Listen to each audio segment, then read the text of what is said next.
Welcome to the Our Ability podcast. Today we're talking to one of our favorite people in disability inclusion, and that's Victor Calise.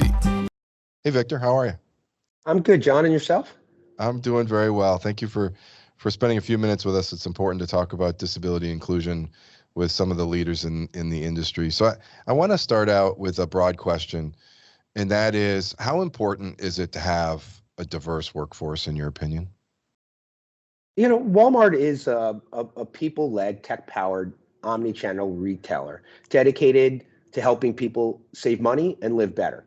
I mean, we really strive for our associates to reflect the widely diverse communities that we serve. And if you go into our stores, you'll see an absolutely diverse group of people that are working there.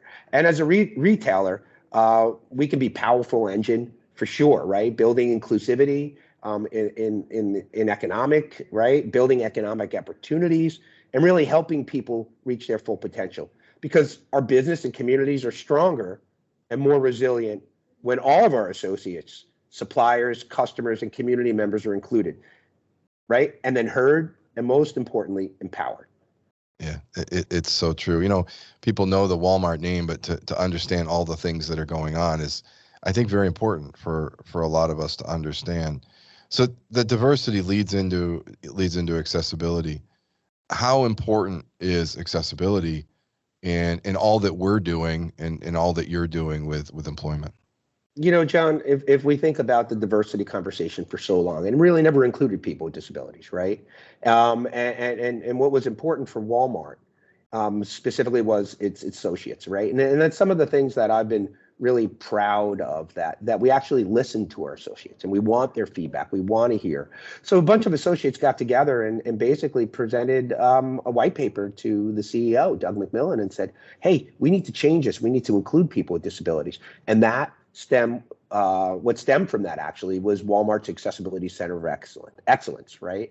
And our goal is to make Walmart the most inclusive, accessible, omni-channel retailer where we can employ people with disabilities, create physical and digital spaces that are accessible, and really bring this omni-channel accessibility to scale.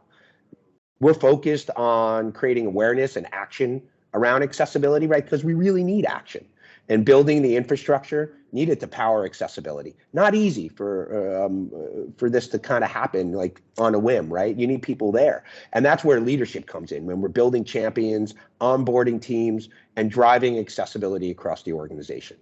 Accessibility Center for Excellence. So where did this come from, and how does it trickle down to the associates? Well, you know, it's really important, right, to have the associates be able to drive things. One of the things that we have is associate resource groups. Associate resource groups are really, really powerful, right? LGBTQ plus, African American, you name it, we have it, right? Women's groups, right? And then specifically something called Enable, which is our associate resource group, where it's led by people with disabilities, driving things across. And, you know, the Accessibility Center of Excellence really teams up with them to find out what their needs and wants and concerns are. But we go beyond that, right? We're looking to make sure that we can upskill people, making sure that they have the trainings necessary to understand what disability is. You know, we just want people to understand, and we just want that empathy, but sometimes we have to build that, right? Unfortunately.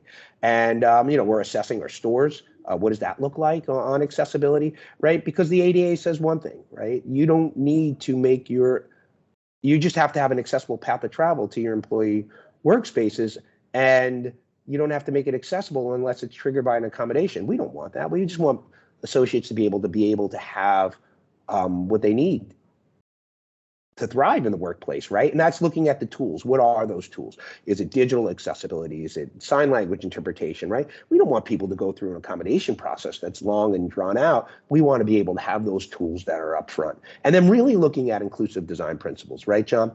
If we think about the ADA, it was mostly written for people with physical disabilities or people in wheelchairs, right? Reach ranges, door widths, paths of travel. And it really didn't dig in deeply into deaf and hard of hearing issues, the neurodiverse issues, blind and low vision enough, right? So we're really taking this inclusive design principles and really driving that throughout the business. It's going to take some time, but we're going to get it right, and then we're going to be the leader in this, right? But and it's also learning from others, right? What are other businesses doing? How are they tackling this? And we can't do this in a bubble for sure.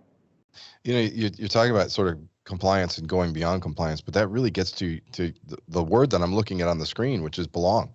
You really want people to, at least it sounds to me like you want people to feel like they belong at Walmart. Yeah, think about it, John. How many times as people with disabilities we go into the room, right? And there aren't too many people with disabilities in the room, unless we're advocating for things. But those are the spaces that you and I get into, right? And we're able to we want to feel that we belong in it. But if we can't get into it, right, that doesn't work. And belonging is a big part of everything that Walmart is doing. I mean, the Accessibility Center of Excellence is under the belonging team, being able to work with our belonging partners, right, and figure out how we could team up together and really push this issue of belonging, because that's what anyone really wants to do. They just want to feel safe in their space. They want to have that ability to say, like, yeah, I belong here. And Walmart is working towards that. Victor, I've known you a long time. You got a big smile on your face. You seem like you're enjoying yourself, and that it's nice to see. So don't respond to that. That's my opinion. I'm letting that out there. You also said something that triggered in me, and it's something that I have evolved my thinking with, and that is, what is disability studies? What is disability? What is who we are? And in my opinion, disability studies really is storytelling. At the end of the day, you don't know how it is for me to be a quad amputee. I don't know how it is for you to use a chair for mobility. I don't know, we don't know from each other unless we listen to each other's stories and build empathy, and it becomes important for us as people with disabilities to tell stories so that others understand it. Can you help share with us some examples of success in hiring in diversity, not just disability, but in diversity? What is success that you can share? John, like I mentioned earlier, right? You go into our stores, you see the people shopping there, you see the people working there, and they're very diverse, right? And we have that, and we've had African American frontline workers, right, become corporate roles. We've had people that have immigrated from Iran that didn't speak much English at all, and then worked their way as an associate level, work their way to reap some of the benefits, like Live Better You, that sends people back to college and being able to succeed, right? We have veterans. Sam Walton was a veteran of World War II, and the importance of hiring veterans across the business is important. And then we've created some online jobs for people, right? Customer service jobs that we've actually worked out, and we've recruited out to disability organizations, working with them and hiring lots and lots of people with disabilities in that. So, those are just some of the great examples of the work that Walmart is doing. That's great to hear, because I think, we as shoppers have maybe one opinion or one view of Walmart as an entity, but it's great to hear the other roles. Recently we talked to a big medical facility, and you think about medicine being something specific, but it's all the other roles that hospital group builds within a community. Same thing here. You're talking about roles that maybe people may not understand, but they're available at Walmart and available to people with disabilities, and certainly diverse individuals as well. Yeah, it's important, John, if we think about it, right, that we reach out to the wider group that we can. People with disabilities are certainly on the radar. We have lots of people with disabilities. I know when I go out to the stores and I see them, right, and that are working there, making an impact, and having the ability to work, right? Everyone wants a job. Yeah. Everyone wants to work and have something meaningful. Amen to that. So, Victor, where is all this in 5 years?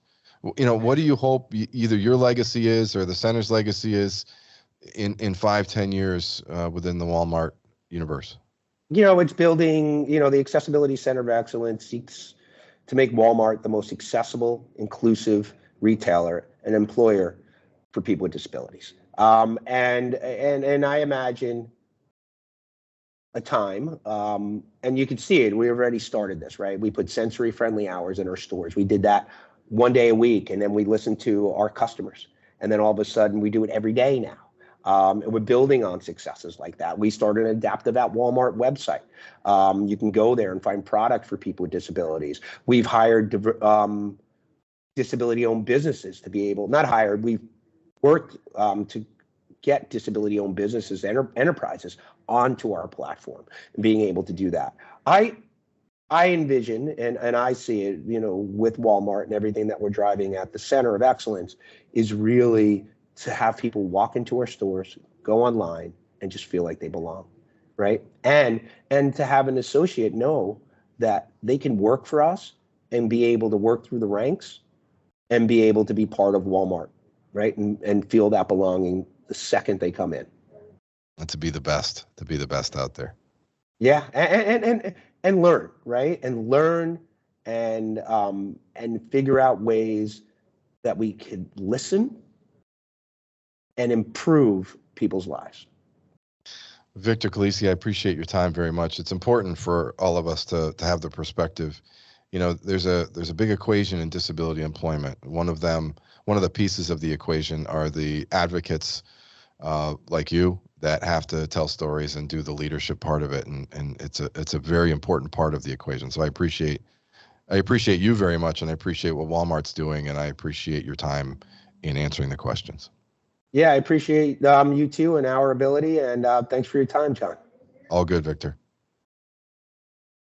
All right, we're going to stop the recording. All right. And don't go anywhere. I'm not.